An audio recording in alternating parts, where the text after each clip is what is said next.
Bom dia de novo. Esse é o curso de Teologia Sistemática 2. A teologia sistemática, ela é sistemática porque é dividida em tópicos. Então, segundo o livro do Luiz Berkhoff, ele é dividido em 6 grandes tópicos. O primeiro, a doutrina de Deus. O segundo, a doutrina do homem com relação a Deus, que é a antropologia bíblica, certo? Terceiro, a doutrina da pessoa e obra de Cristo, cristologia, certo? Quarto, a doutrina da aplicação da obra da redenção. Quinto, a doutrina da igreja e dos meios da graça. E sexto, a doutrina das últimas coisas, escatologia, certo? Então são 6 grandes tópicos que pelo menos o Luiz Berkhoff, né, aquele autor clássico, nos trouxe.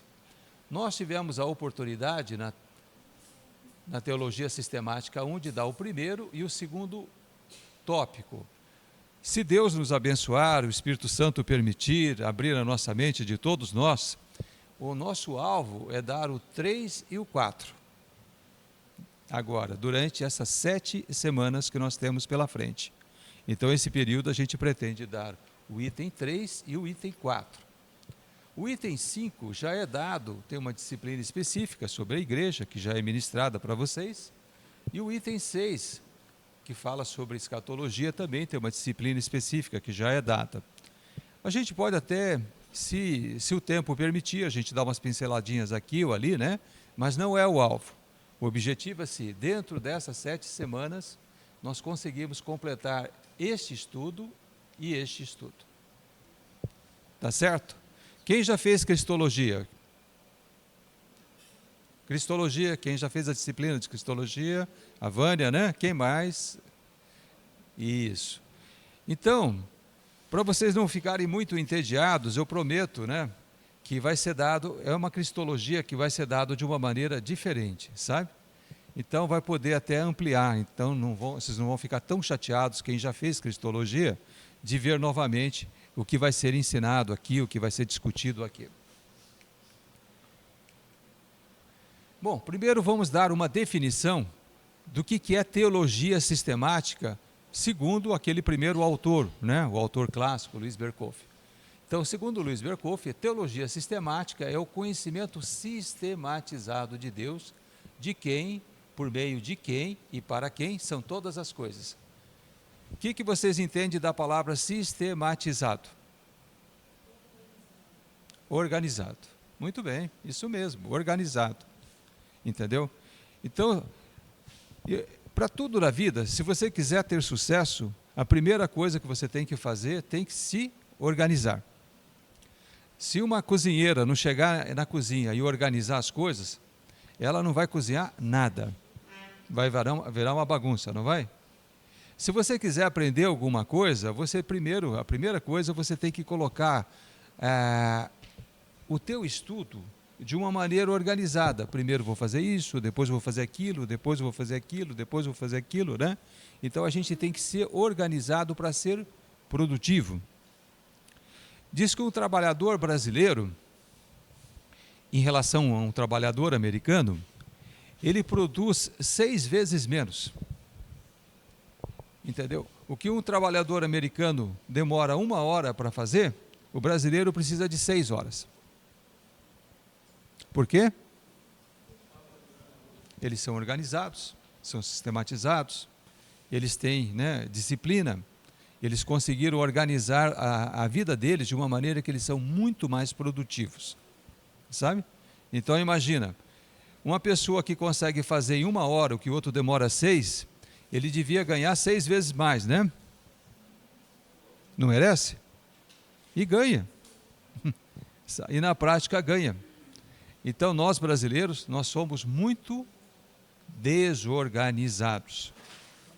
Nós não aprendemos a vantagem de ser sistematizado, de ser organizado, de ser mais produtivo. E até para estudar as coisas de Deus a gente tem que ser organizado. Especialmente para estudar as coisas de Deus, porque Deus é uma pessoa muito organizada. Se ele não fosse organizado, você acha que o universo era o que é? as coisas funcionariam com essa precisão que funcionam? Deus é uma pessoa extremamente organizada. Muito, muito organizada. Uma outra coisa que a gente tem que lembrar quando a gente vai estudar teologia, que ao contrário de qualquer outra disciplina, ramo de estudo, ciência, que a teologia, que é estudar a Deus, teologia, estudo de Deus, só é possível quando Deus permite que a gente conheça uma coisinha. Nós não temos, a gente vai estudando aquilo que Deus vai se revelando para nós. Então, é um estudo totalmente dependente da vontade de Deus de se revelar a nós. Então, se o Espírito Santo, em qualquer outro tipo de estudo, ele é fundamental, você quando vai estudar física quântica, você não tem que orar primeiro e pedir a Deus para te abrir a cabeça, para te revelar? Ah, se não for isso, eu garanto que você não vai aprender física quântica. Se Deus não te revelar, você não aprende. Entendeu? Com certeza. E muito menos vai ser quando você vai estudar teologia. Então, a primeira coisa, quando a gente vai estudar teologia, você tem que pedir: Senhor, abra minha mente, abra o meu entendimento, permita que eu veja aquelas coisas que só o Senhor vê, e que eu avance nessa caminhada que o Senhor mesmo propôs para mim. Mas a teologia sistemática conservadora, vocês veem, não são todas as teologias sistemáticas que são assim. As liberais não são assim, mas a conservadora, a nossa, a que nós adotamos aqui, ela tem duas pressuposições básicas. Primeiro, aquele que vai estudar a teologia sistemática conservadora tem que crer que Deus existe. Tem gente que estuda teologia que não acredita que Deus existe, que não acredita que Jesus é Deus. Vocês podem acreditar numa coisa dessa? Tem esses casos, né? Então, Deus, primeira pré-condição fundamental, que Deus existe. E a segunda pré-condição é que Deus se revela em sua palavra. Se você quiser conhecer a Deus, o que você vai fazer? Vai ler a palavra, vai abrir a palavra do Senhor, certo? Bom, aqui, então nós vamos pegar um desvio.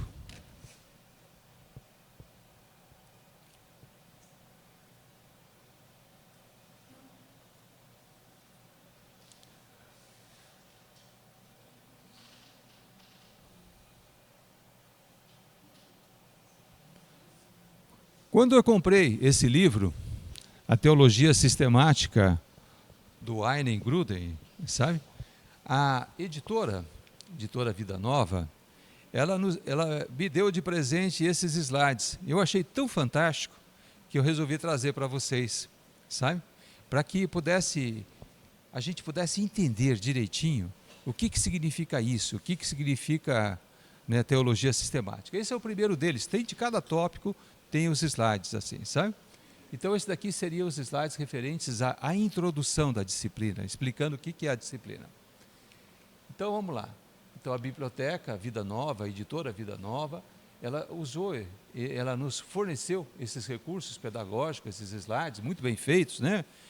Acredito eu que eu sozinho não teria condições de fazer slides parecidos com esse, de tão bem feito que está, né? Entendeu? Para que a gente pudesse começar a estudar a teologia. A estrutura da obra do Ainen Gruden, a teologia sistemática do Ainen Gruden, ao contrário da Luiz Berkhof, ela tem 7 tópicos principais. Se lembra? Do Luiz Berkhof tinha 6, eu apresentei para vocês. O tópico que está diferente a mais é o primeiro, a doutrina da palavra de Deus. Esse não existe naquele outro livro. Ele já vai direto para a doutrina de Deus. Mas o restante, a partir do número 2, são todos iguais, sabe? Tem um nome um pouquinho diferente, essas coisas assim, mas os tópicos principais são muito semelhantes. Então, o terceiro, segundo o Ainen Gruden, é a doutrina do homem, a imagem de Deus, a antropologia bíblica. O seguinte é a doutrina de Cristo e do Espírito Santo. Ele acrescenta o Espírito Santo aqui da doutrina de Cristo, ele coloca Cristologia mais o estudo do Espírito Santo. Depois o outro é a doutrina da aplicação, da redenção, da obra de Cristo, né? Depois é a igreja, a doutrina da igreja, e depois é a doutrina do futuro, da escatologia, né? Então essa é a estrutura deste livro. Introdução à teologia sistemática. Então nós temos as bases bíblicas e o testemunho da história. Então, nessa introdução nós temos algumas perguntas normativas. O que é perguntas normativas? As normas, as regras. O que nós vamos usar para nós podermos estudar bem essa disciplina, sabe?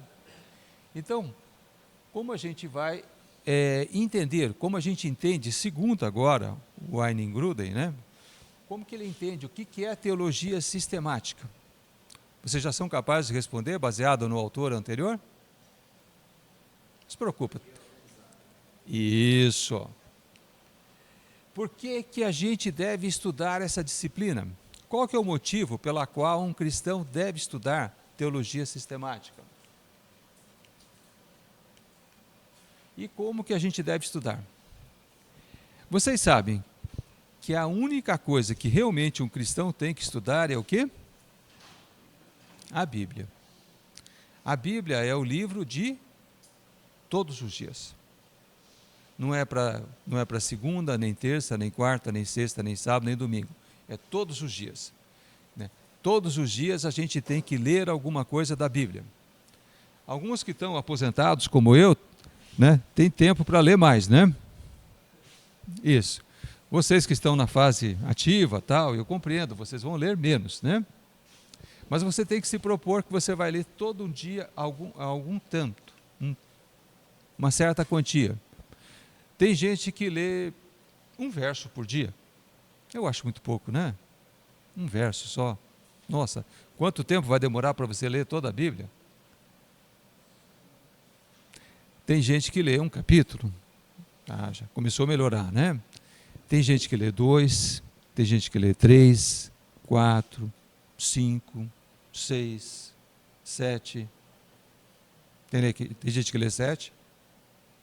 Tem ou não tem? Tem. Ah, tem sim, tem o pessoal que lê até 7. Ou mais, até mais do que 7. 7 é um número que me fascina, né? Porque 7 é o número perfeito, é um dos números perfeitos. Então tudo que tem 7 no meio parece que é uma coisa que, isso é de Deus, né? Entendeu? Tem a ver com Deus, é o número da perfeição, né? Isso. Então, alvo, vamos ler 7 capítulos por dia. Ah, sim, me perdoe, estou falando baixo de novo, né? Então, 7 capítulos por dia. E qual a hora que é melhor para vocês começarem a ler a Bíblia? De manhã, muito bem. Tem que fazer orar e orar. Orar e ler. Ler e orar. Orar a palavra. Isso é produtivo? Muito. É obrigado a estudar teologia sistemática todos os dias? Não. Mas tem aquele momento que você pode optar. Você está vendo aquele videozinho sem sentido lá, né? No YouTube, e você falar, seria mais produtivo se eu abrisse o livro de teologia sistemática e lesse alguma parte. Com certeza eu ia evoluir espiritualmente, né? Intelectualmente, eu ficaria mais próximo do Senhor. Obrigação mesmo é ler a Bíblia, certo? Mas vamos achar um tempinho para ler também à tarde e tal. Não precisa ser a primeira coisa da manhã, que nem a gente falou, né? Mas vamos também estudar a teologia sistemática. Então, continuando.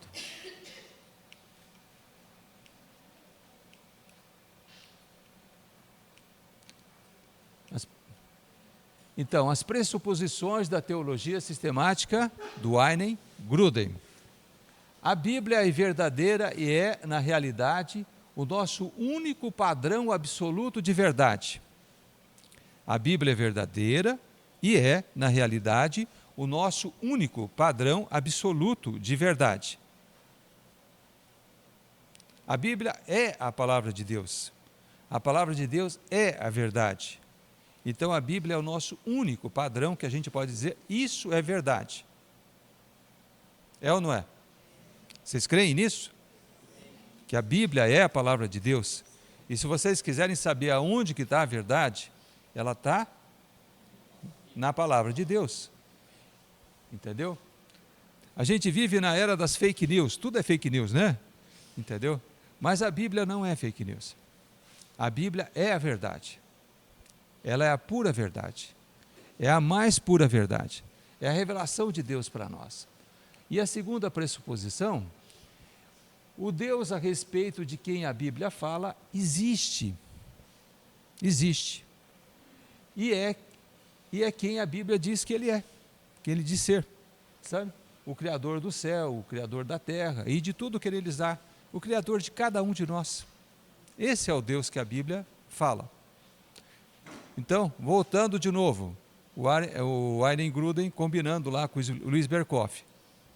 Deus existe, primeiro, e a Bíblia é a palavra de Deus.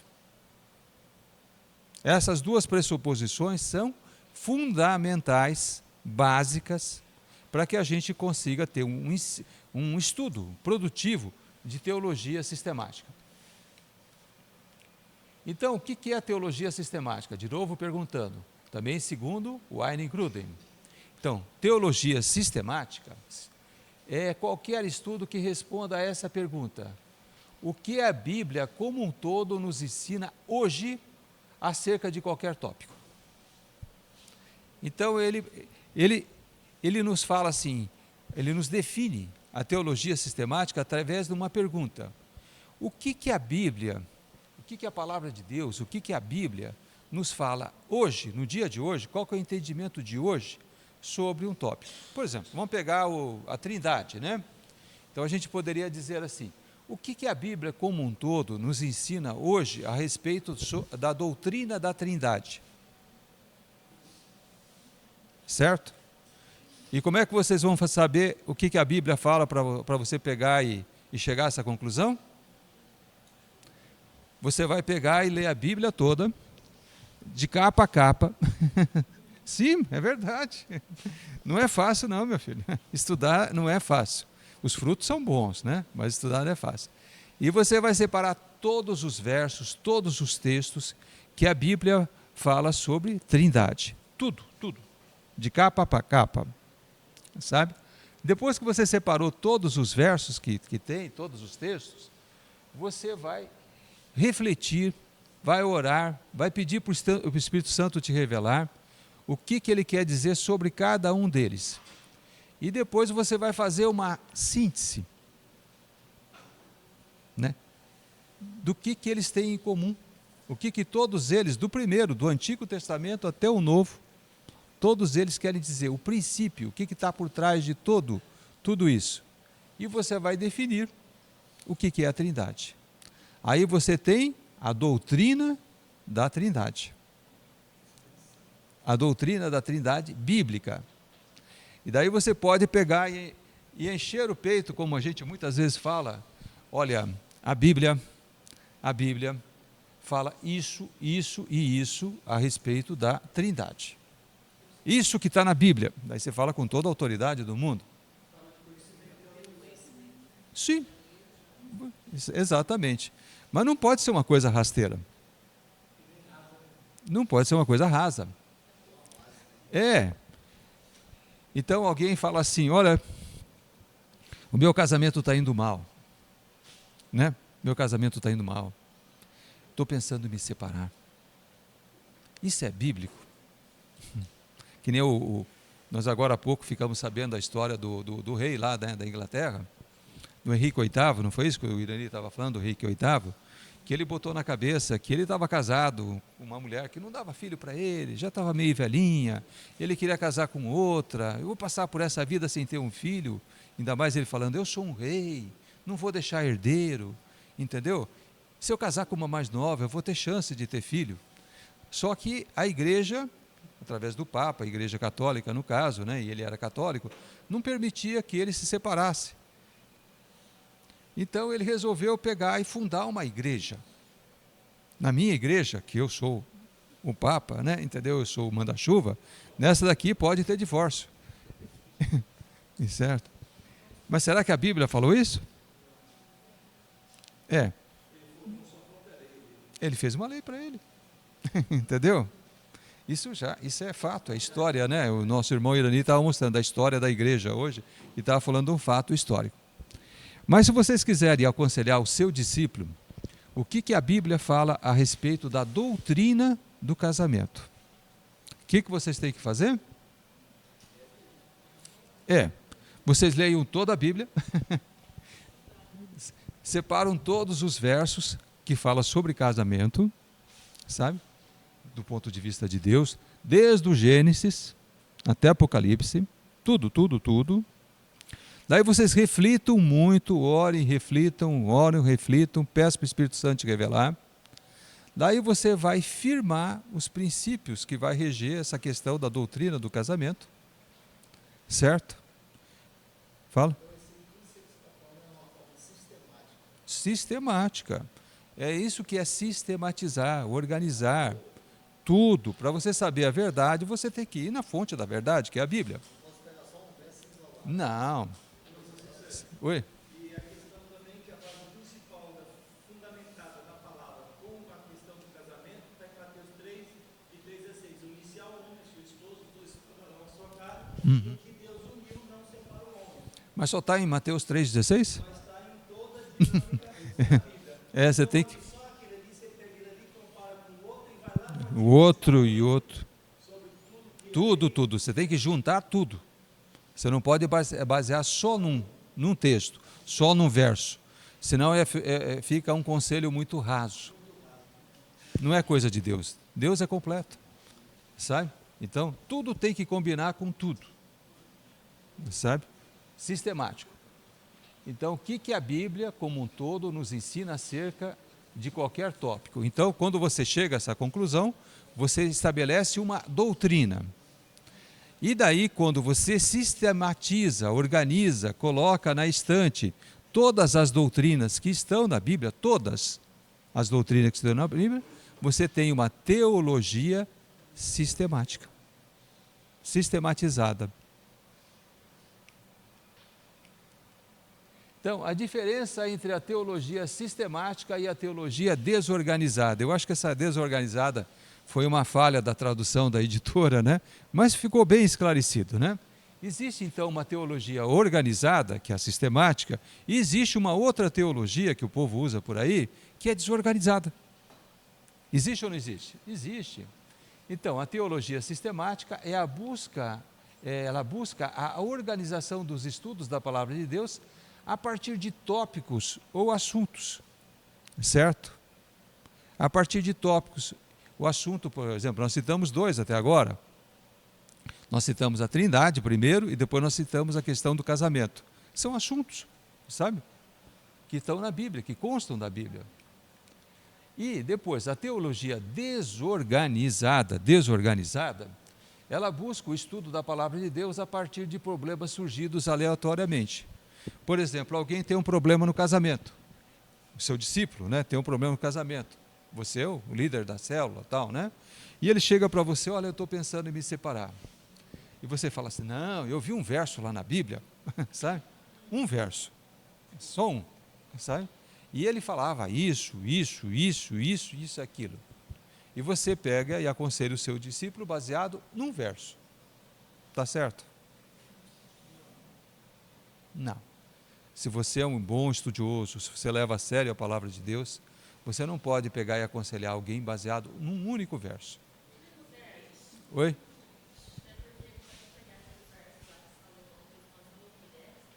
Pois é, exato.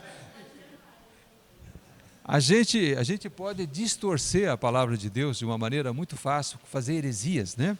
Se a gente se baseia num verso unicamente, numa passagem só. Se a gente quer compreender o que Deus pensa, e olha que os pensamentos de Deus são muito mais altos do que nós, se a gente quiser chegar perto do que Ele pensa, a gente nunca vai pensar igual a Deus, mas pelo menos a gente vai se aproximar, vai chegar um pouquinho mais perto do que Ele pensa, a gente tem que estudar. Tem que estudar teologia sistemática. Por isso que é a importância dessa disciplina. Então, as vantagens da teologia sistemática. Ela trata tópicos bíblicos de modo cuidadosamente organizado, a fim de garantir que todos os tópicos importantes recebam uma consideração meticulosa. Não é aquela coisa de afogadilho, mal feito, né? Entendeu? Tem que ser uma coisa cuidadosamente organizada. Típico de Deus, porque Deus age assim. Então, a teologia sistemática trata os tópicos em muito mais detalhe, dando assim a completa compreensão do que a Bíblia, no seu todo, não só em parte, mas no seu todo, ela fala sobre um determinado assunto. Vocês estão pegando? A importância. Então, as vantagens da teologia sistemática, continuando. É um estudo formal da teologia sistemática tornará possível formular os resumos dos ensinos bíblicos com muito mais exatidão, em comparação com o que os cristãos normalmente conseguem sem esse estudo. Aquela lidinha rápida, tal, pega um verso aqui, outro ali, aleatório. Olha, o que Deus está falando sobre o assunto? Você abre a Bíblia, bota o dedo em cima assim e fala, deixa eu ver o que está escrito aqui. Ah, Deus falou isso, né? Deus falou isso hoje e tal. Isso é teologia sistemática? Não, isso é até misticismo, né? Entendeu? Deus falou isso aqui, ó, tá nesse verso aqui que eu botei o dedo hoje, né? Entendeu? Entendeu? Isso não é teologia sistemática, sabe?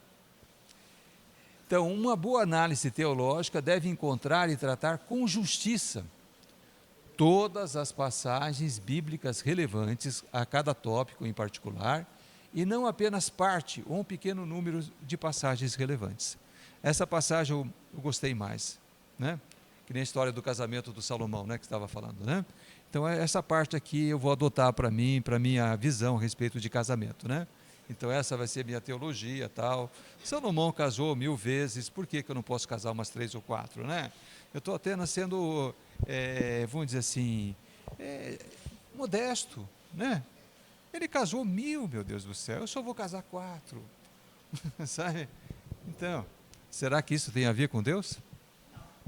Não, com certeza não. Eu não estou fazendo nada assim de tão errado. Ele não era um homem abençoado? Claro. Olha, escreveu vários capítulos da Bíblia, né? Entendeu? Um homem tão abençoado, teve o privilégio de escrever vários capítulos da Bíblia, escreveu alguns salmos, escreveu provérbios, escreveu cantares, né? Eclesiastes. Eclesiastes está meio duvidoso se foi ele mesmo que escreveu ou se foi uma pessoa que escreveu dizendo que era ele, né? Mas também é atribuído ao próprio Salomão, né? Então, implicações da definição. Vamos lá, então? Vamos recordar. Isso daqui a gente já falou, mas vamos falar de novo. Então, a teologia sistemática envolve o trabalho de, primeira etapa, compilação. Tchan, tchan, tchan, tchan. O que é compilação? Fala para nós. O que é uma compilação? Muito bem, essa menina é muito inteligente. É isso mesmo. Isso é a compilação. Você vai compilar um assunto, então você pega, no caso da Bíblia, né? Você abre a Bíblia e você junta todos os versos que tem a respeito daquilo lá. Você anota um por um, pega teu caderninho do lado e fala, você pega verso por verso e vai anotando um por um. Daí você fez uma compilação. A compilação da Bíblia sobre os versos que falam sobre o casamento, que nós estávamos dando o exemplo mesmo, né? Entendeu? Eu fiz uma compilação completa. Faltou algum? Não. Eu vou lá para o dicionário, tem aqueles dicionários bíblicos que nos dão os assuntos. Eu faço o computador hoje moderno, né? Você pode usar palavras-chave para você achar esses versos. E também, se tudo falhar, você pega a Bíblia mesmo e abre, leia de capa a capa e acha um por um. Tá? Bom, depois que você fez a compilação, daí vai para a segunda fase, a segunda etapa, que é a etapa do entendimento. É uma etapa difícil, prolongada, complicada, Porque você vai ler, vai refletir, vai ler, vai orar, vai pedir para o Espírito Santo revelar o que é que o Senhor está querendo dizer com isso, o que o Senhor está falando, né? Então vai ler esses versos todos. Vai refletir muito. Quando você já estiver lendo bastante, daí você vai fazer uma síntese, uma sistematização do que todos aqueles versos em conjunto eles significam. E daí você vai colocar numa frase, num verso, em poucas linhas, num parágrafo no máximo, tudo que aquele monte de versos significa. Qual que é o princípio de Deus que está por trás de todos os versos que falam sobre esse assunto? No caso, o assunto em questão que nós estamos falando é casamento, né? Então, as várias disciplinas que são paralelas à teologia sistemática. Bom, tem uma que não está aqui nesse esquema do Luiz Berkoff, que nós falamos que é muito importante, que chama hermenêutica. Hermenêutica bíblica. Porque não é hermenêutica que nós fazemos isso? Quando a gente quer saber um assunto, a gente vai lá e procura estudar todo o assunto, né? Depois a gente a gente reflete e por fim a gente faz o que a gente chama de exegese, né? Procura retirar aquela verdade que está por trás de todos aqueles versos. E a exegese seria a síntese, né? E nós que estudamos também hermenêutica, a gente sabe que a gente pode fazer a exegese. A exegese é uma conclusão falsa, errada, herética a respeito daquele assunto. A gente pode pisar na bola, a gente pode errar na hora da gente fazer a interpretação, né? Mas essas disciplinas aqui, ó, a teologia sistemática, ela usa primeiro a teologia bíblica, tradicional, antiga, né? Depois a teologia histórica, ela usa a ética, a apologética, a teologia filosófica. Nós vamos ver, item por item, o que significa isso. Então, as várias disciplinas paralelas. O que é teologia bíblica? É a teologia tradicional, né? Então é o estudo tradicional da Bíblia, a teologia bíblica. Então é a organização dos tópicos bíblicos sequencialmente e historicamente na ordem que são apresentados na Bíblia. Primeiro Gênesis e assim vai, né? Todos os livros da Bíblia, primeiro isso, primeiro aquilo, e a gente vai colocando tudo. Então, Gênesis, Êxodo, até chegar nos últimos, né? Nos últimos livros, né? Então essa é a teologia bíblica tradicional, antiga e que não deve ser abolida de jeito nenhum, né? A gente tem que continuar estudando essa teologia. A teologia filosófica é um estudo de tópicos teológicos em grande parte sem uso na Bíblia, mas mediante o emprego de instrumentos e métodos do raciocínio filosófico e do que se pode conhecer acerca de Deus a partir da observação do universo. Então, é uma teologia que não usa a Bíblia, mas usa vou dizer assim, os argumentos dos filósofos, a lógica dos filósofos, sabe? Se vocês pegarem um livro lá do Immanuel Kant, por exemplo, já ouviram falar do Immanuel Kant? Ah, sim, claro. Então, como é que é o nome do livro mais famoso dele? É Crítica da Razão Pura. Isso, tem a Crítica da Razão Prática e Crítica da Razão Pura. Hã? Isso também. Mas, especificamente nesse Crítica da Razão Pura, um livro que eu nunca dei conta de ler inteiro, eu começo a ler aquilo, me dá um pavor, sabe? Acho que é o livro mais difícil que eu já vi até hoje na minha vida para ser lido, né, e ser entendido, né? Essa tal de Crítica da Razão Pura. O Immanuel Kant, esse filósofo famoso, ele define Deus. Ele tem um Deus lá descrito no Crítica da Razão Pura, como ele entende Deus, né? E por sinal ele trata Deus de uma maneira respeitosa até, né? Ao contrário de outros filósofos assim, sabe? Entendeu? Mas não é bem o Deus da Bíblia. Não é esse Deus que nós conhecemos. Não é esse Deus pessoal. É um Deus da filosofia. O Platão, né, o mais antigo, outro filósofo um pouco mais antigo, ele também acreditava em Deus. Vocês sabiam que o Platão acreditava em Deus? Mas era um outro Deus, um outro modo de ver Deus, né? Era um outro Deus da filosofia. O Aristóteles também acreditava em Deus. O Spinoza, mais recentemente, né, também acreditava em Deus, mas um Deus impessoal, um Deus que era uma força da natureza, uma energia, essas coisas assim, sabe? Então eles têm, dentro da filosofia, tem os filósofos que acreditam em Deus e tem os que não acreditam. Tem filósofo que é totalmente ateu, né? Entendeu? Mas tem os filósofos que acreditam. Então, você pode usar isso, inclusive você pode usar a filosofia para poder estudar a teologia sistemática.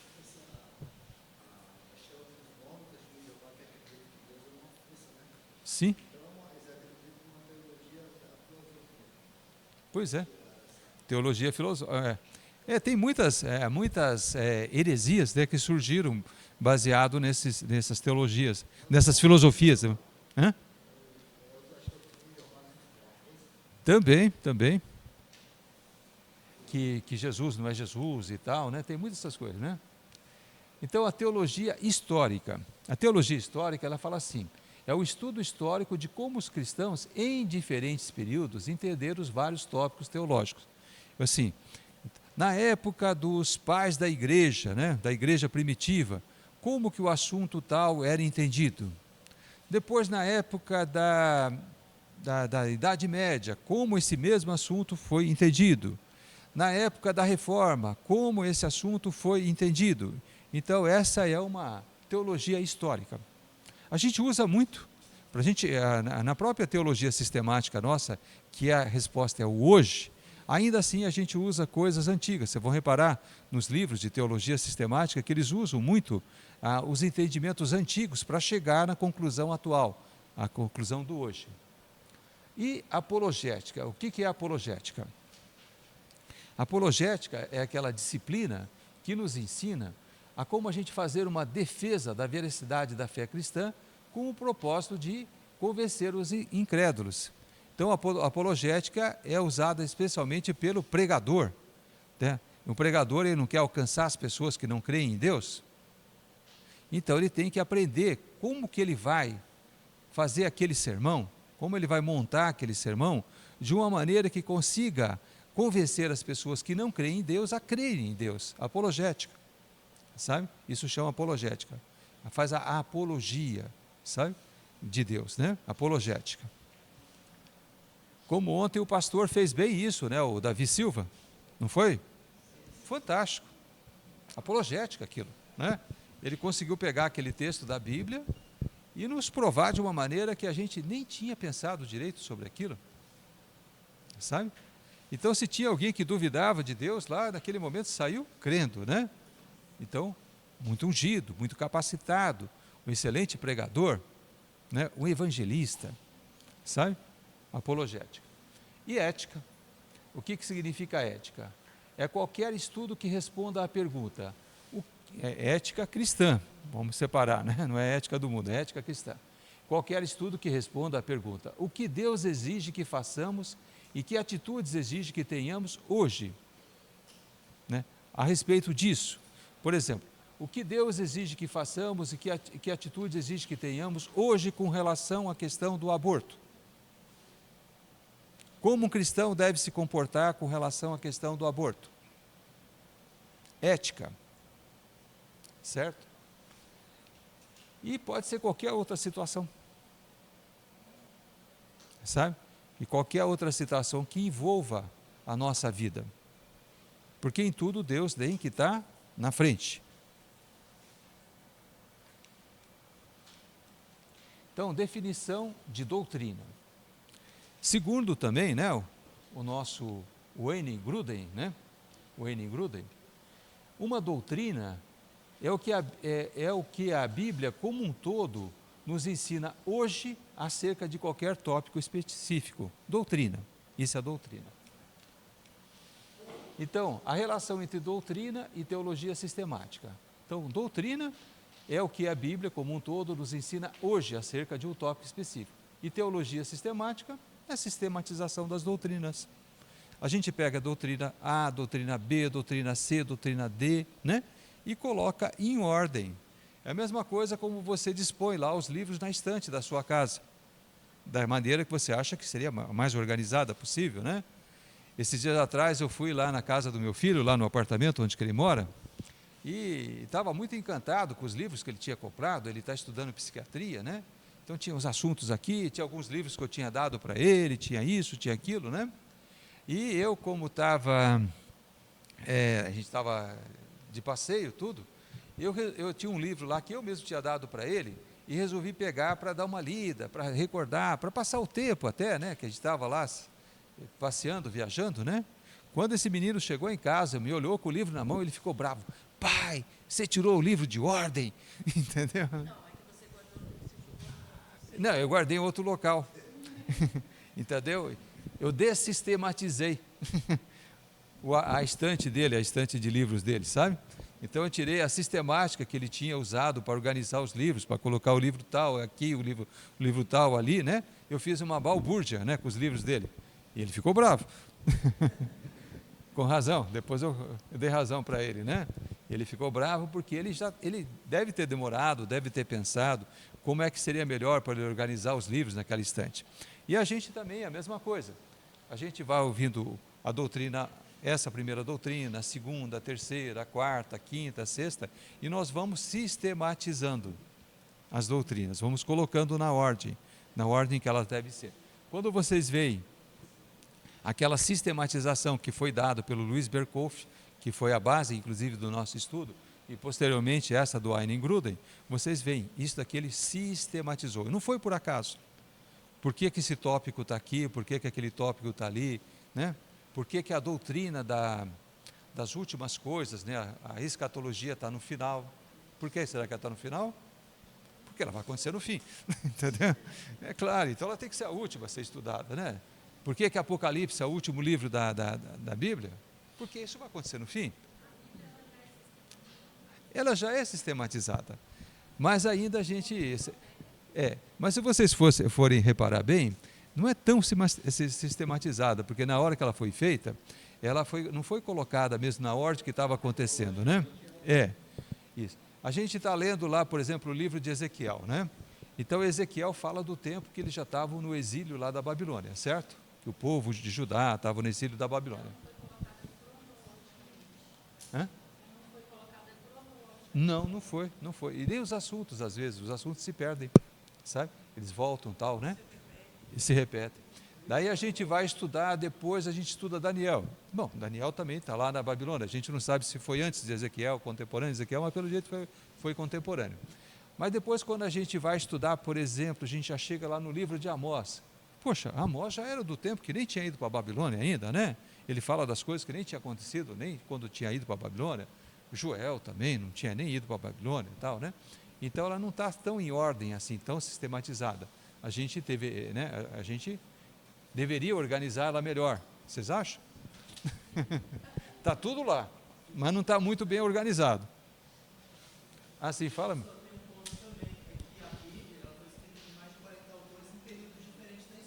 Sim. Ou seja, Moisés ele não chegou a conhecer João. Sim. Não chegou a conhecer outros escritores, e por isso a palavra veio de vaga, né? Sim. Tempo diferente, não foi? Claro. Não vive falar, vamos escrever aqui. Aham. Cada um não tem. Eu acho que não tem como organizar ela cronologicamente, porque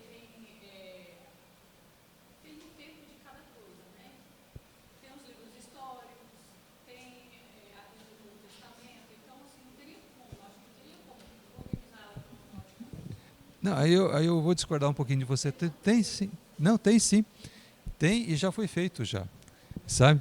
Vocês conhecem aquele pastor, Rodrigo Silva? O Rodrigo Silva, aquele arqueólogo famoso, 3 milhões de seguidores, né? Entendeu? Os sonhos de todo youtuber, né? Entendeu? 3 milhões de seguidores, o pastor lá. Ele organizou. Ele teve a capacidade de colocar a Bíblia em ordem cronológica. Ele tem uma sugestão para a gente poder ler. Oi?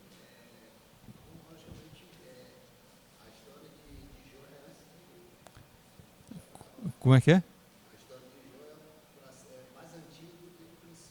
Pois é, exatamente. O livro de Jó, na verdade, ele tem que ser inserido no Gênesis.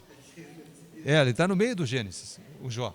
Então a gente começa a ler o Gênesis, tem um momento lá que a gente devia, na verdade, pegar e ler o livro de Jó. sabe? Quando começa a falar do uso, né? Essas coisas assim, sabe? Entendeu? Então a gente devia ler o livro do Jó para depois continuar lendo o Gênesis, sabe? Porque o Jó, ele está no meio do Gênesis. Não é nem do Êxodo, é do Gênesis mesmo. É Gênesis mesmo, foi antes do Êxodo, sabe? O livro de Jó, sabe? E assim a gente vai indo. Hoje está mais fácil para organizar ela, mas na época dos concílios, Ah, não, com certeza.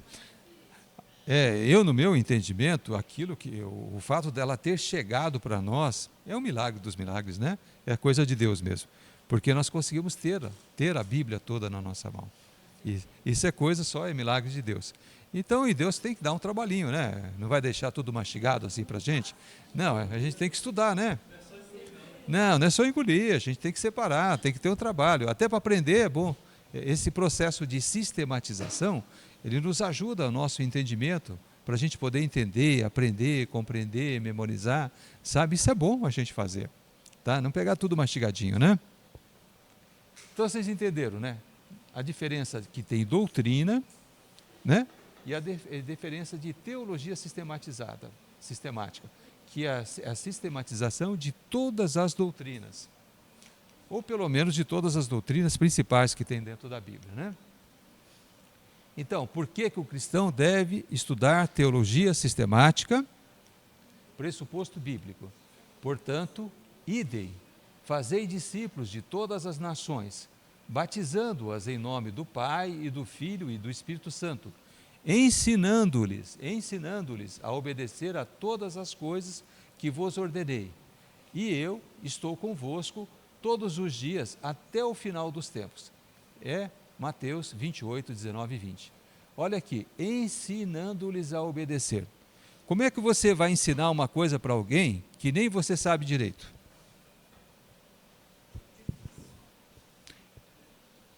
Entendeu? Se Deus manda que você ensine, ótimo, tudo bem, vamos ensinar. Mas eu não aprendi. Como é que eu vou ensinar, meu Deus do céu? Eu não sei. Eu primeiro tenho que aprender, para depois eu poder ensinar. Então, a teologia sistemática, ela nos auxilia a aprender, a entender os pensamentos do nosso Deus, para que a gente possa cumprir a ordem do nosso Deus, ensinando-lhes a obedecer a todas as coisas que vos ordenei. Primeiro, a gente tem que saber todas as coisas que Ele nos ordenou, para depois a gente ensinar o nosso discípulo, o nosso aluno, o nosso seguidor, a respeito daquilo que Ele nos ordenou. Uhum. Isso daí que ele está falando é muito importante, sabe por quê? Porque se nós temos visto muitos líderes, muitos discípulos, meia boca, certo? Por quê? Porque não foram ensinados pelos outros líderes. Então, quando nós vamos passar um estudo, nós temos que saber aquilo e passar realmente para o líder. Estudar para passar para o líder, não só passar assim, não. Tem que passar, tem que passar tudo. Com propriedade de conhecimento, né? E tudo. Isso. Então, por que o cristão deve estudar teologia sistemática? 3 razões pelas quais o cristão deve estudar teologia sistemática. Primeira, nos ajuda a superar nossas ideias equivocadas. Quando nós somos chamados para Deus, todos nós, a gente vem cheio de preconceitos, ideias preconcebidas, né? Aquelas fortalezas que está escrito na palavra de Deus, dentro da cabeça. A gente acha que aquilo é certo. Por quê? Porque eu acho que é certo, acabou. Entendeu? Eu só tenho que encontrar na Bíblia onde está a confirmação daquilo que eu acho que é certo, sabe? Então a gente cheio de ideia própria, né?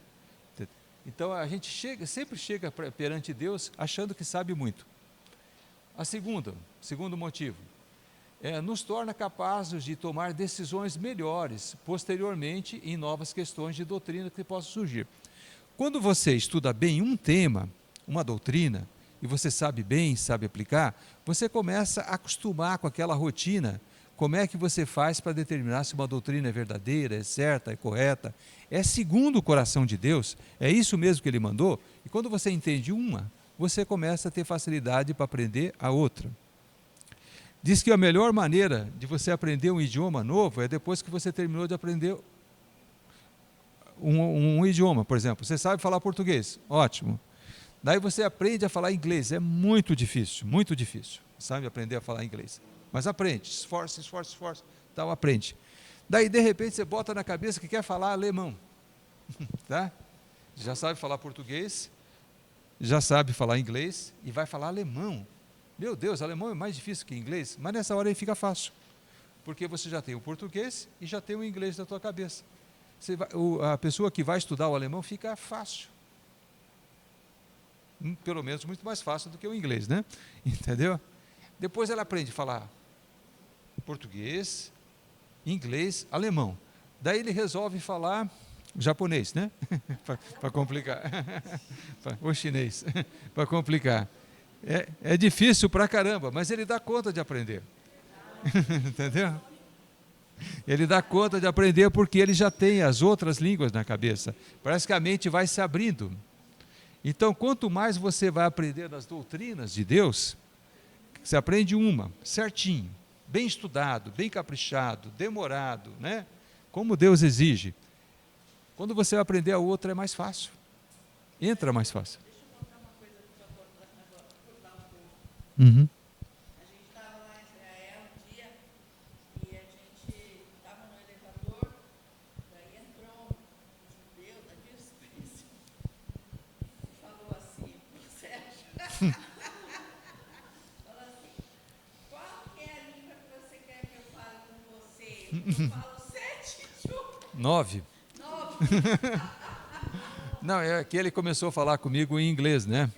E se alguém de vocês tentar falar comigo em inglês, vocês vão ficar muito decepcionados, né? Meu inglês é sofrível, é horrível, né? Então, é claro que o judeu lá, culto, como ele era só, né? Ele, na hora, percebeu que eu não falava bem inglês, né? E daí ele se ofereceu, ele falou inglês mesmo comigo, e deu para entender, né? Já que você não está dando conta de falar bem inglês, né? Entendeu? Em que língua você quer que eu fale? Aí eu falei, português. Daí ele falou que, por acaso, ele sabia falar 9 línguas, mas português não era uma delas. Ele não sabia falar português. Daí eu falei, não, espanhol então, né? Já que espanhol já consigo me livrar melhor, né? Entendeu? Mas o homem era super culto, né? Ele sabia falar 9 línguas. Bom, mas assim, e a gente pode ficar do mesmo modo que esse judeu era craque em falar línguas, 9 línguas diferentes, nós podemos ficar craques, se a gente se dedicar, é claro, né?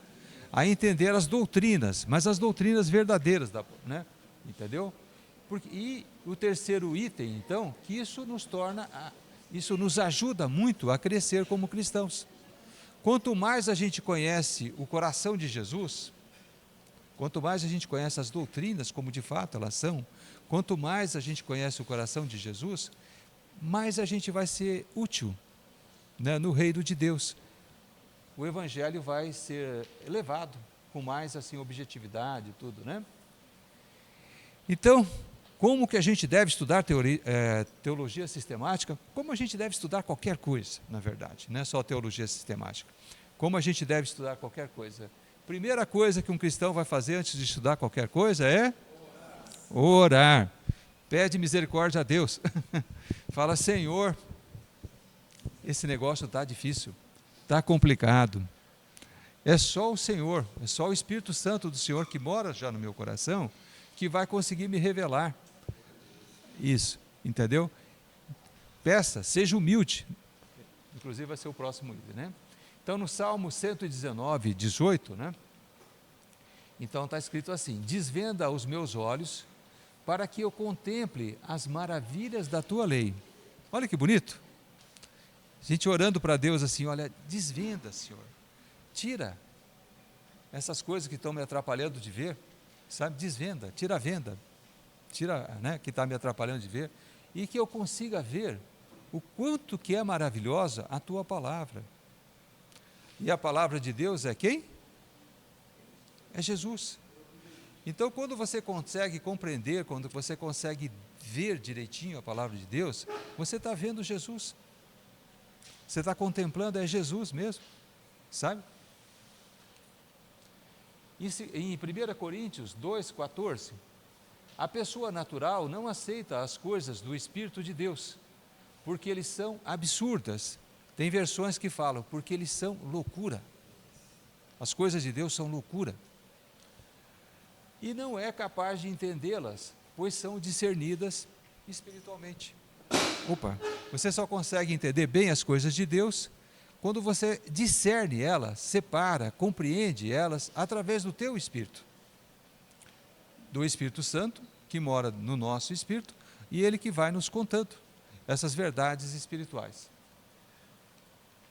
Então, como a gente deve estudá-la? Devemos estudá-la com humildade. Não pode chegar aqui lá, não, isso eu sei, eu já li demais. Eu já li a Bíblia de capa a capa umas 70 vezes, pelo menos, né? Isso daqui eu tiro de letra, sabe? Alguém já leu 70 vezes a Bíblia? Mas tinha um irmão aqui que tinha lido já. Ele não está aqui hoje, né? Tinha lido umas 53, 54. É. Já passou de 70, né? Tá vendo? Mas às vezes a gente o lê muito, ainda não dá revelação. A gente pode ler muito sem ter revelação. É uma leitura automática. Sabe? Uma leitura sem raciocinar. Oi? Sim.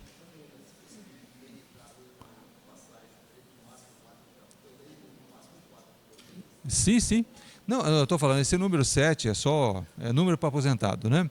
Mas para quem trabalha normal, essas coisas, ler e refletir sobre a palavra de Deus, é melhor ler um capítulo só do que ler um monte e não refletir sobre o que está lendo, sabe? Entendeu?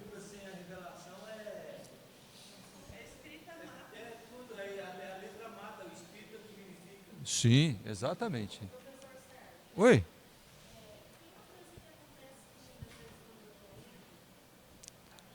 Sim.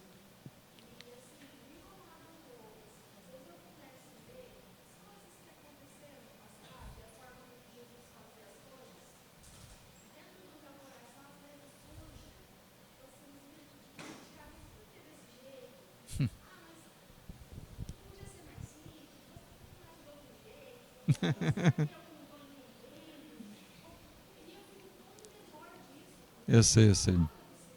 Eu sei.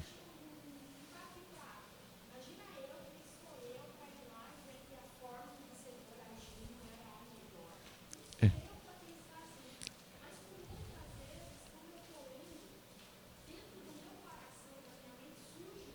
Sim.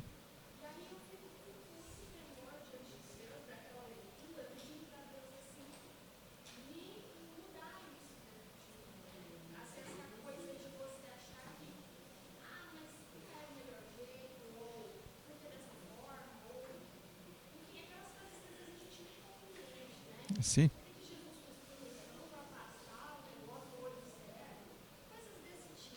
Sim.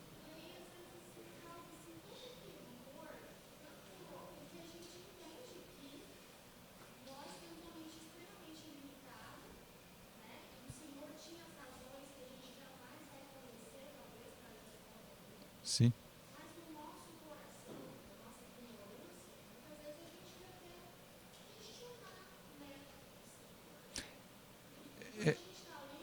Uhum. Claro.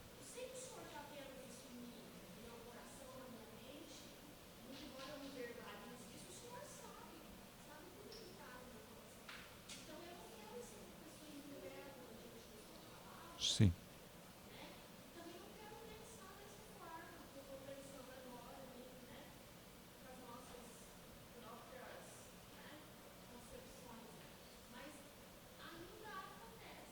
Eu sei.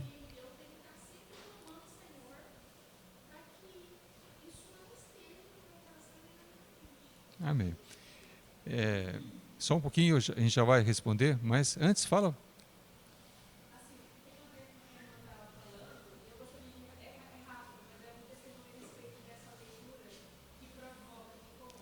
Certo.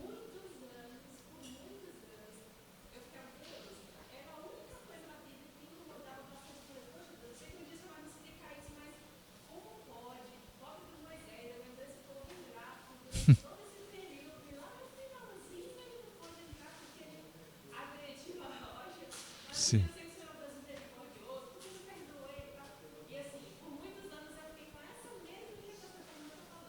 Entendi.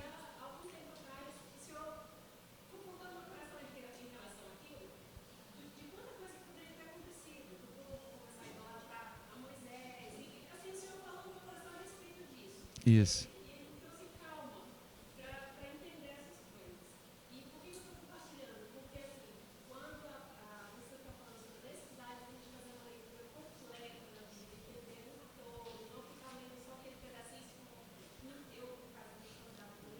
Sim.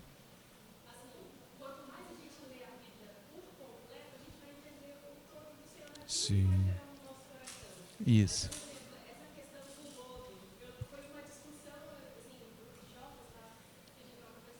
Isso.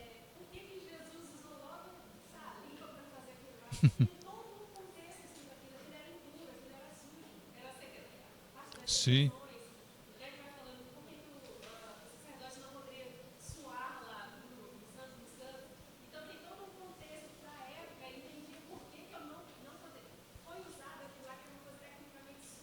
Sim.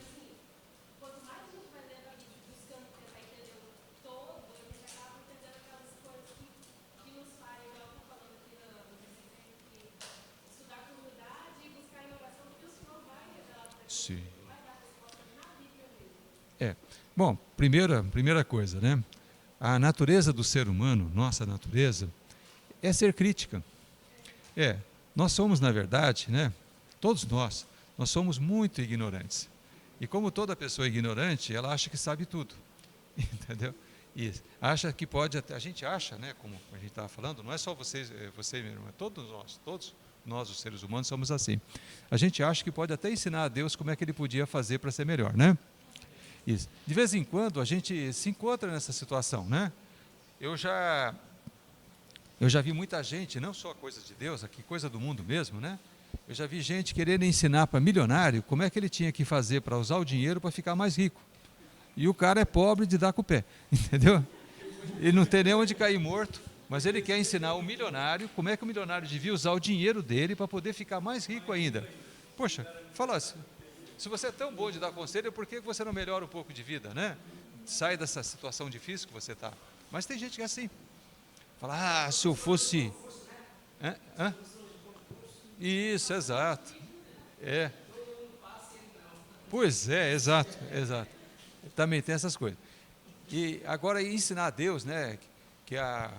Uma vez eu me lembro uma história assim, o seguinte, né? Que a pessoa estava vendo uma melancia, uma fruta tão grande, né? Então na cabeça dele ela devia ser colocada numa árvore grande, bem alta, né? Entendeu? A melancia. Enquanto que aquelas frutas pequenininhas, tipo jabuticaba, essa não tinha importância, podia ficar numa... Isso, exato. Mas então até que ele viu a melancia verde cair lá de cima, né? E bater no chão com todo, né? E falou, poxa, se tivesse uma pessoa lá embaixo, ia acabar com a cabeça daquela pessoa, né? Daí ele entendeu porque que Deus, quando fez o pé de melancia, colocou rastejando assim no chão, né? Entendeu? Mas nem sempre a gente tem oportunidade, com relação às coisas de Deus, de compreender. Muitas coisas que estão escritas na Bíblia, por mais que a gente estude, por mais que a gente se dedique, por mais que a gente, né, tente entender, a gente não vai entender. A inteligência de Deus, a capacidade de Deus, a sabedoria de Deus é tão infinitamente maior do que a nossa, que a gente nunca vai conseguir saber tudo de Deus. Tem muitos mistérios, né, que a gente está falando sobre as doutrinas, né? Tem muitas doutrinas que não têm consenso até hoje.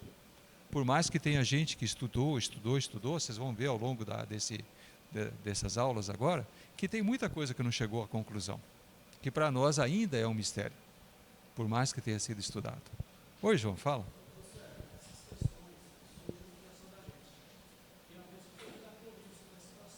Uhum. A resposta que ele deu foi mais chocante ainda, mais impactante.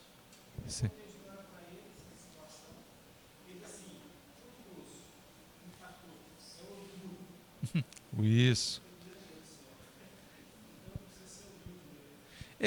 Então por isso que a gente, para poder estudar as coisas de Deus, a primeira coisa que tem que ser, a gente tem que ser humilde.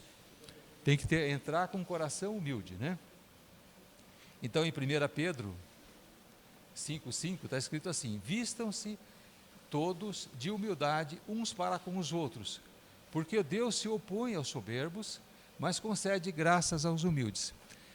Quando você quiser aprender alguma coisa de Deus, a primeira coisa que você tem que fazer é chegar para Ele assim com um espírito de muita humildade, confessar sua ignorância, confessar que você não sabe nada, porque Deus se compadece de você e te ensina um pouquinho.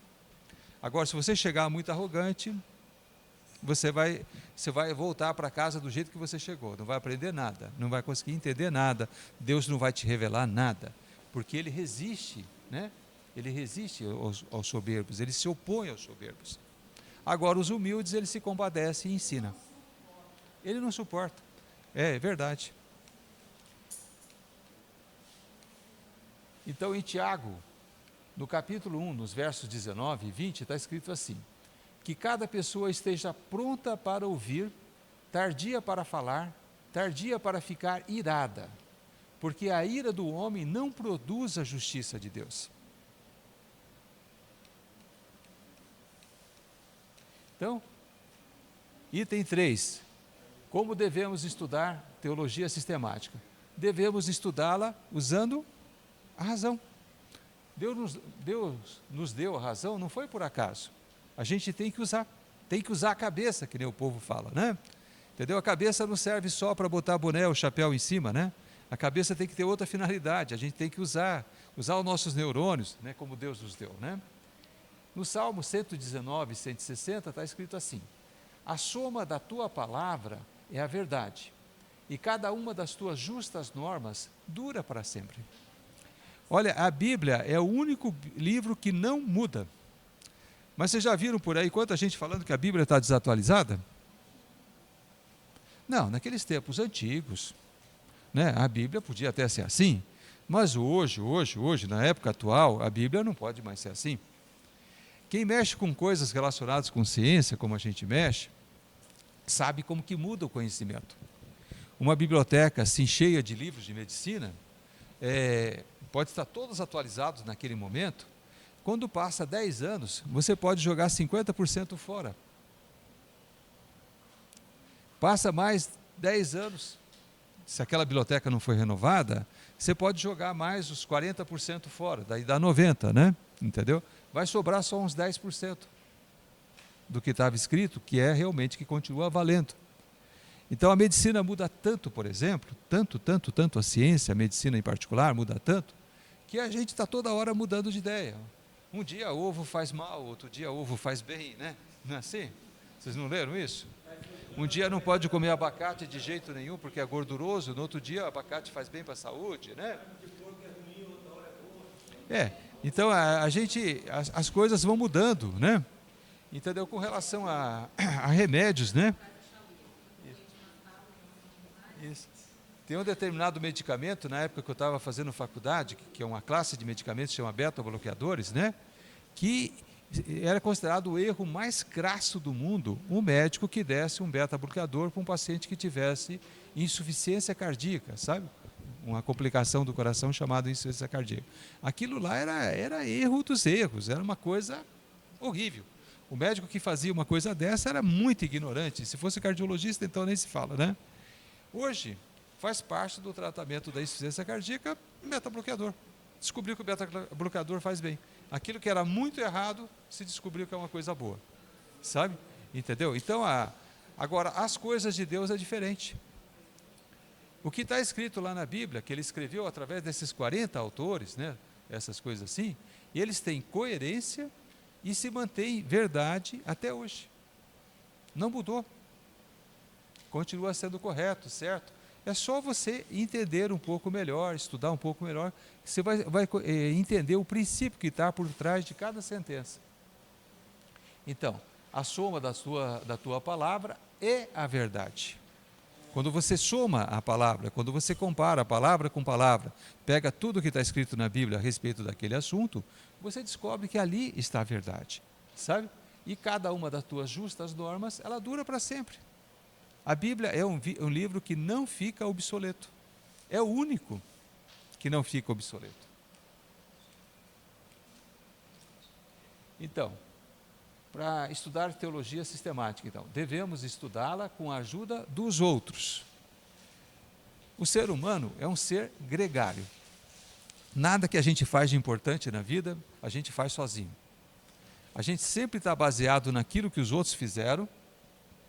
E se você quiser crescer na vida, você tem que pedir conselho, você tem que se aproximar de gente que sabe mais do que você, sabe? Para você pegar e aprender com os outros.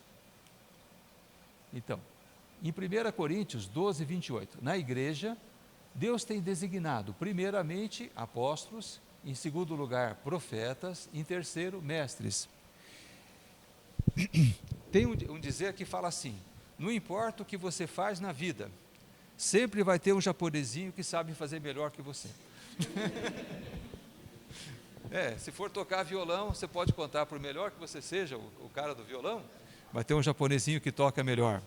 Se você é médico cardiologista como eu, né, sempre vai ter um japonesinho que é um médico cardiologista melhor do que você. Entendeu?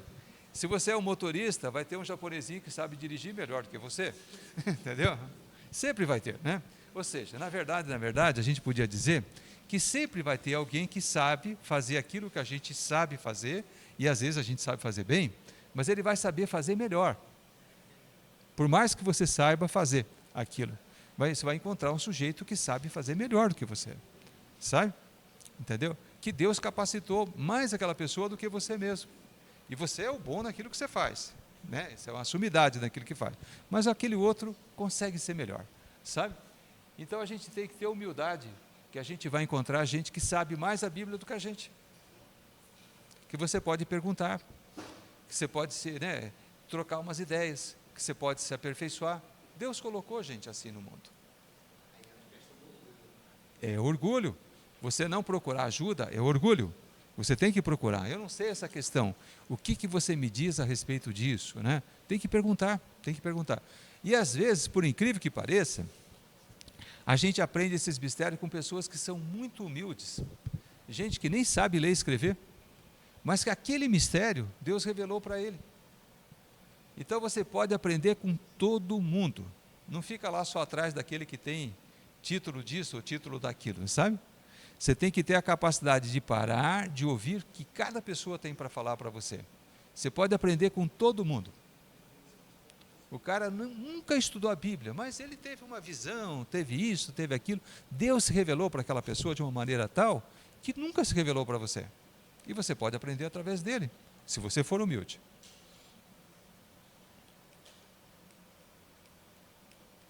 Então, devemos estudar teologia sistemática compilando. O que é compilar mesmo? Muito bem, essa palavra vocês vão sair, né? Sabendo ela. Compilando e entendendo todas as passagens bíblicas relevantes a respeito de qualquer assunto. Então, os princípios, vamos repetir de novo. Primeiro, encontrar todos os versículos relevantes, compilação. Segundo, ler os versículos relevantes, fazer anotações, tentar resumir os seus pontos principais, ou seja, refletir a respeito daqueles versos relevantes. Terceiro, sintetizar os ensinos dos vários versículos em um ou mais pontos que a Bíblia afirma sobre aquele assunto. E quarto, comparar as seções relacionadas, se houver, nos diversos livros de teologia sistemática que existem. Então, quantos livros de teologia sistemática vocês devem ler? Quantos vocês derem conta, entendeu? Quanto mais, melhor. E compare um com o outro. Compare as suas próprias conclusões com aquilo que já está escrito nos livros, sabe? Quando o assunto é repetido num livro, no outro, e no outro, e no outro, compare também entre os livros de teologia sistemática aquele assunto, para você descobrir aonde que está a verdade. Então, como nós devemos estudá-las? Devemos estudar teologia sistemática com alegria e louvor. As coisas de Deus têm que ser feitas com alegria, com louvor, sabe? Com boa vontade. O Salmo 119, olha os versos 14, 103, 111, 162, nos falam assim: alegro-me tanto no caminho dos teus testemunhos, quanto em todas as riquezas. A palavra de Deus é uma riqueza que não tem tamanho. Quão doces são as tuas palavras ao meu paladar, mais que o mel em minha boca. Os teus testemunhos são a minha herança para sempre, porque são a alegria do meu coração. Às vezes eu fico pensando, né? Quando a gente for levado desse mundo, nós formos lá para a glória, onde que Jesus está agora, será que essa palavra que a gente vai estudar, ela vai perder o valor? Não, a gente vai levar com a gente. Então aquele povo que fala que a gente chega nesse mundo de um jeito e vai embora do mesmo jeito, a gente não leva nada, é mentira. É, sim, elas vão com a gente, vão com nossa alma, com o nosso espírito, certo? A gente não vai voltar para o céu de mão vazia. Você vai voltar melhor, se você deixar Deus te discipular. O coração vai ficar melhor. Então não é verdade, você não vai levar dinheiro, você não vai levar fazenda, você não vai levar boi, você não vai levar prédio, você não vai levar casa, essas coisas com certeza não vai levar, né? Mas você vai levar a própria palavra dele que está inculcada no seu coração. Isso ninguém te tira, é seu, Deus te deu. Entendeu? Então, alegro-me com a tua palavra, como quem acha grandes despojos, sabe? Um grande presente, sabe? Eu me alegro com a tua palavra, eu sei o valor da tua palavra, eu me alegro quando eu a tenho. Então, objeções ao estudo de teologia sistemática, sabe? Tem sempre aquele povo que é do contra, né? Então tem gente que fala assim que não vale a pena estudar teologia sistemática, porque as conclusões da teologia sistemática são certinhas demais, sabe? Para serem verdadeiras. Então é tão certinha que isso não pode ser verdade. Tem gente que alega isso, sabe? Então fala, não, isso daí é uma ilusão. Vocês estão estudando, mas isso é certo demais, isso não é verdade. Não, né? Não tem nada de verdade por trás. Respostas: descobrir em que pontos específicos a Bíblia tem sido interpretada de modo equivocado e depois lidar com a compreensão dessas passagens, né? Então, Deus e a natureza da realidade em si, fatos e ideias verdadeiros, são todos coerentes uns com os outros. A gente vai descobrir, quando a gente começa a estudar e a gente separa os vários pontos, que tem uma coerência, tem um elo de ligação entre cada um daqueles versos que falam sobre aquele assunto e que nos levam à verdade, né? Então, outra objeção ao estudo da teologia sistemática: a escolha do assunto determina as conclusões, ou seja, dependendo daquilo que você se dispõe a estudar, você já sabe qual que vai ser a conclusão. Tem gente que fala isso, né? Como, dependendo do que você quer estudar, você já sabe onde você vai chegar. Respostas: a sistematização é necessária, pois nos dá as condições para entendermos melhor a Bíblia, aplicá-la e ensiná-la. E por fim, acabou essa parte e acabou a aula.